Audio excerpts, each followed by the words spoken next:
A man named Andreas arrives in a bizarre perfect city, and the scary part is nobody acts surprised to see him. He introduces himself, and a stranger calmly says he was expected, like this whole life was already booked. There is even a welcome banner for him, which feels friendly for about 2 seconds before it gets creepy. The driver brags about making a fuss, but Andreas has no idea where he is or why anyone cares. The man keeps making polite small talk as if kidnapping someone politely makes it normal. He offers the radio, Andreas refuses, and the silence makes the ride feel even more staged. When Andreas asks where they are going, the answer is simple: to his place. They stop at number 42, and Andreas is assigned apartment F like a package being delivered.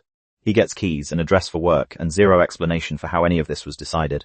Apparently he is now an accountant at a contractor downtown, and everyone expects him to accept it. The driver says Andreas will get used to it, which is never comforting in a nightmare. At work, the receptionist has him on the list, though she cannot even get his name right. Hovard welcomes him like an old employee, and Andreas just follows because refusing has no obvious door. He asks to meet the boss, and Hovard casually reveals he is the boss. The office tour is painfully normal. Harold Vigdis Ivar accounting smiles and no answers.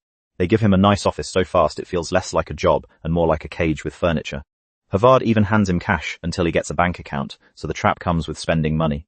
At a bar, a drunk man says the booze is wrong, because no matter how much he drinks, nothing happens. His head stays clear all night, and that scares him more than being drunk ever could. He has spent all his money chasing a buzz, but this city will not even let him feel that. Then he says the food is ruined too. Even hot chocolate has lost every bit of taste. Everyone tells Andreas not to listen, but the man keeps naming the exact thing that is wrong here. Hot chocolate, burgers, pleasure, comfort, all of it has been flattened into nothing. Andreas hears the warning: this place gives you a life, then removes the reason to enjoy it. Later, Andreas is in pain at work, and even his suffering gets treated like an office inconvenience. Coworkers crowd around asking what happened, but he refuses help and tells them not to touch him. Harold is called over, Andreas insists he is fine, and the whole room stays weirdly polite. He apologizes like the problem is bad manners, then gets a ride home as if nothing serious happened. The next day, coworkers greet him with cake, and the office cheer feels more forced than kind. They keep asking what he needs, because in this city happiness is managed like office equipment. He says everything is fine, and if you are following this weird nightmare with me, like and subscribe. At lunch, Andreas sits with Ann-Britt, and their conversation immediately turns to furniture.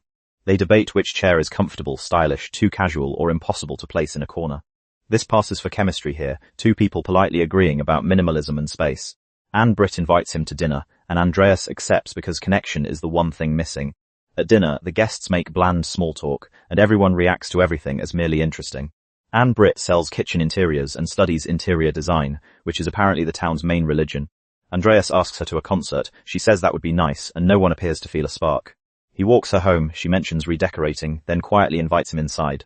Soon Andreas is helping paint her house, and romance becomes a home improvement project. They argue about whether a color is azure or cool coral, and somehow this is treated as intimacy.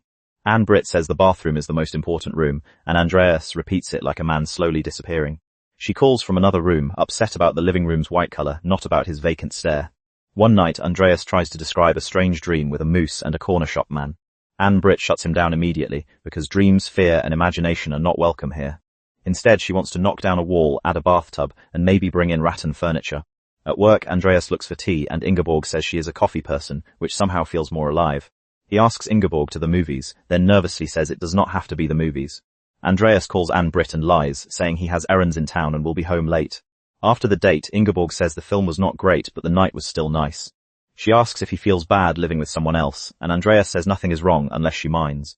They stop before it gets too serious, but Andreas asks to see her again, and she agrees. At work, Ingeborg hides after they meet so nobody sees them together, and Andreas wants that to stop. Back home, Ann-Britt offers him cake like nothing is changing, and that makes his confession worse. Andreas tells her he has met another woman at work and fallen in love without planning it. Ann-Britt keeps asking why, but her reaction feels like a scheduling problem more than heartbreak. She reminds him they have guests on Saturday, so he agrees to stay until then before leaving. That night, Andreas wakes Ingeborg and tells her to come with him because he has a surprise. He reveals the surprise is not the outing, he has left Ann-Britt for her. Andreas thinks they can finally move in together, but Ingeborg's happiness sounds very uncertain. She asks if he left Ann-Britt for her, and Andreas says the whole arrangement just felt wrong.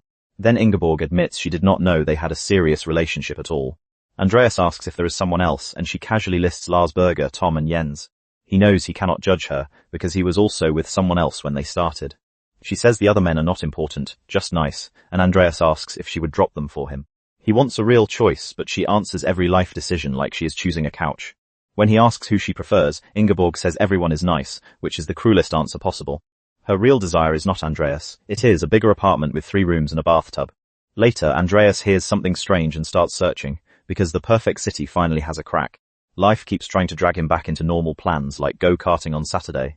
Andreas tracks down the drunk man from the restroom, the one who complained that nothing tasted good. The man remembers ranting about hot chocolate, then claims he has calmed down now. Andreas forces his way in, desperate to find out what that man knows about the city. The man wants Andreas gone, then warns him he cannot tell anyone about what is hidden inside. He shows Andreas a hole in the wall and says he found it months ago. There is a faint light behind it, but the man warns the whole thing could collapse. Back at work, Hovard notices Andreas looks uncomfortable and assumes it must be too much work. Andreas finally says what he misses: children, hot chocolate, and even remembering what a baby looks like. He tells Ann-Britt he has to work late, but really he is going back to the hole. The drunk man panics, saying they will get caught, and Andreas has no right to be there. Then Andreas smells something from the other side, a real beautiful smell in a world without flavor. Even a hint of coffee feels better than anything this city has offered him. The next day, Hovard has replaced Andreas at work and tries to make firing him sound gentle. He says lots of people change careers, then sends Andreas away with a polite good luck. The city's men come for Andreas, and the secret is no longer just between him and the hole. Neighbors hear sounds and smell something too, but the drunk man lies, blaming a leak and plastering.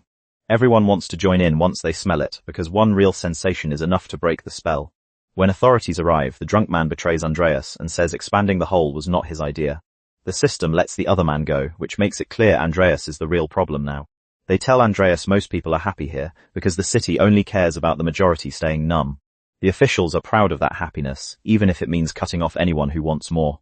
In the end, Andreas is sent away again, because this perfect city cannot tolerate a man who still wants to feel. Like and subscribe for more movie recaps.